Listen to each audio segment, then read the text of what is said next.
have a history of kind of moving in and out of Pakistan. I mean, let's remember here, the people we are fighting today, we funded 20 years ago. And we did it because we were locked in this struggle with the Soviet Union. They invaded Afghanistan, and we did not want to see them control Central Asia, and we went to work. And it was President Reagan, in partnership with the Congress, led by Democrats, who said, you know what, sounds like a pretty good idea. Let's deal with the ISI and the Pakistani military, and let's go recruit these mujahideen. That's great. Let's get some to come from Saudi Arabia and other places, importing their Wahhabi brand of Islam, so that we can go beat the Soviet Union. And guess what? They retreated. They lost billions of dollars, and it led to the collapse of the Soviet Union. So there's a very strong argument, which is, it wasn't a bad investment to end the Soviet Union, but let's be careful what we sow, because we will harvest. So we then left Pakistan. We said, okay, fine, you deal with the stingers that we've left all over your country. You deal with the mines that are along the border.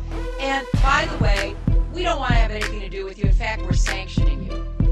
So we stopped dealing with the Pakistani military and with ISI, and we now are making up for a lot of lost time.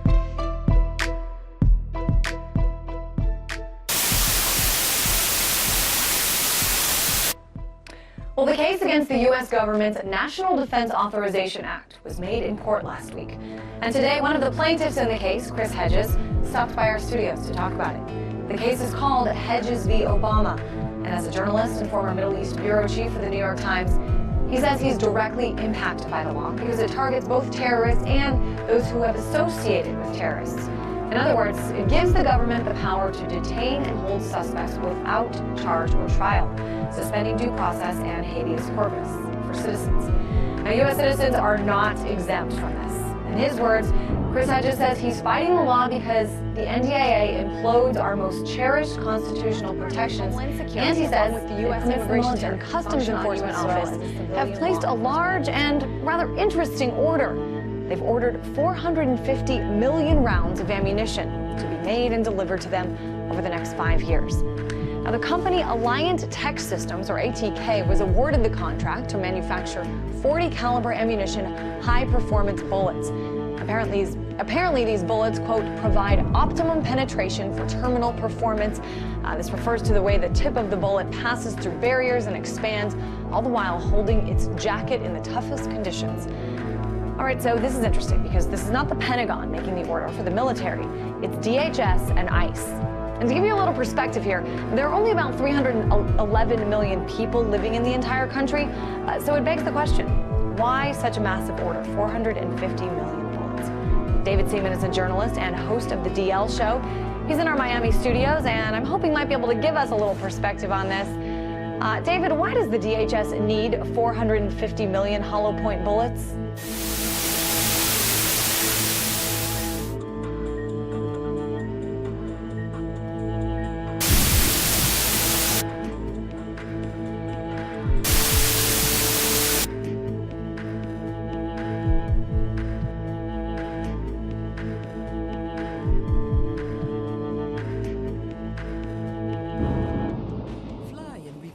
HD with Parrot AR Drone 2.0.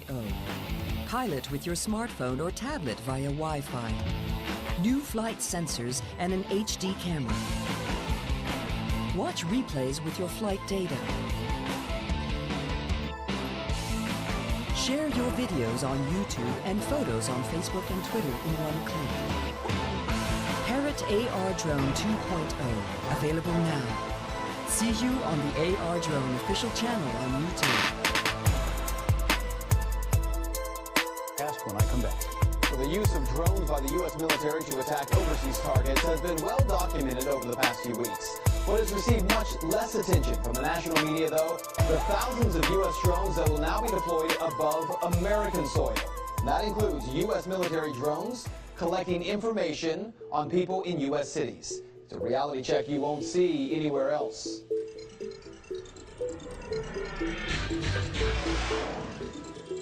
The talk of drones over U.S. soil is fairly new. Mainly, it's because it was in February of this year that an otherwise boring Federal Aviation Administration bill included a section to integrate drones into national airspace, including over U.S. cities. So what are we talking about in terms of numbers? There are currently 63 drone launch sites in 20 states. The FAA projects 30,000 drones could be in use domestically by 2020, just 8 years from now.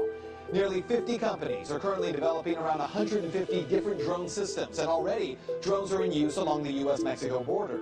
In fact, the Homeland Security Department ordered so many drones it can't keep them all flying and doesn't have a good plan for how to use them. That's according to a new audit from the department's Inspector General that was released yesterday.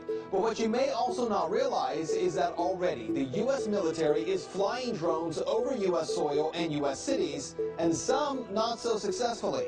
An unmanned Navy surveillance aircraft crashed into a marsh in southern Maryland yesterday. Didn't cause any injuries. That Global Hawk, it's a high-altitude drone aircraft. It normally carries sophisticated cameras and sensors, was on a test mission from a naval air station about 65 miles southeast of Washington.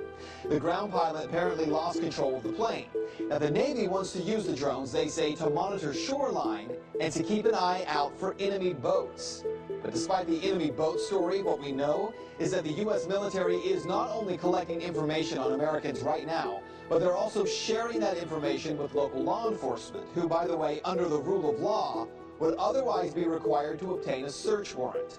According to military documents obtained by CBS News, there is vague language that permits use of military drones to assist local, state, and federal law enforcement for the purposes of preventing, detecting, or investigating other violations of law.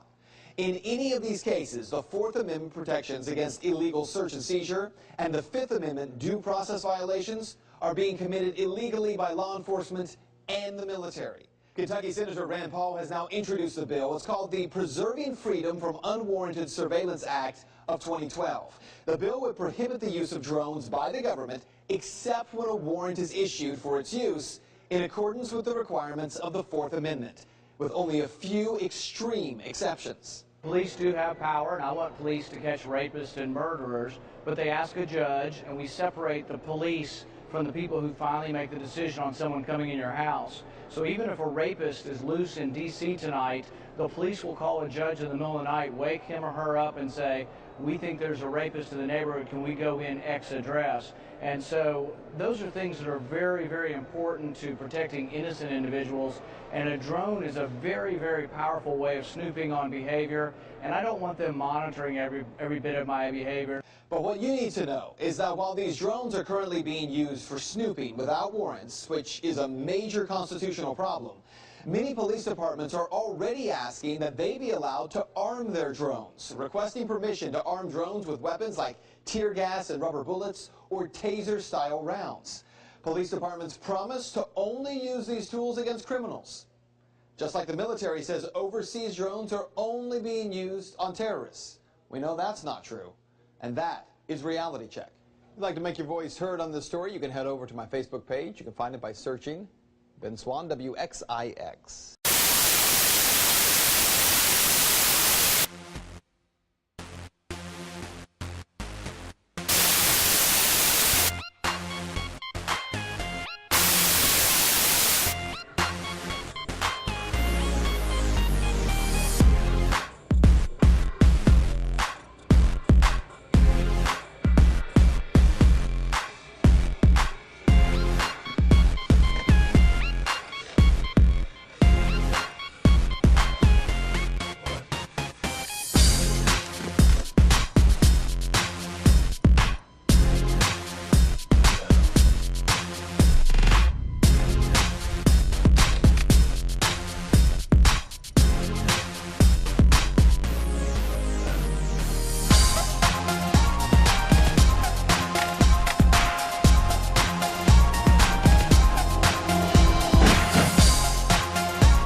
Recently, the federal government has announced that 30,000 drones are to be deployed in the skies of America.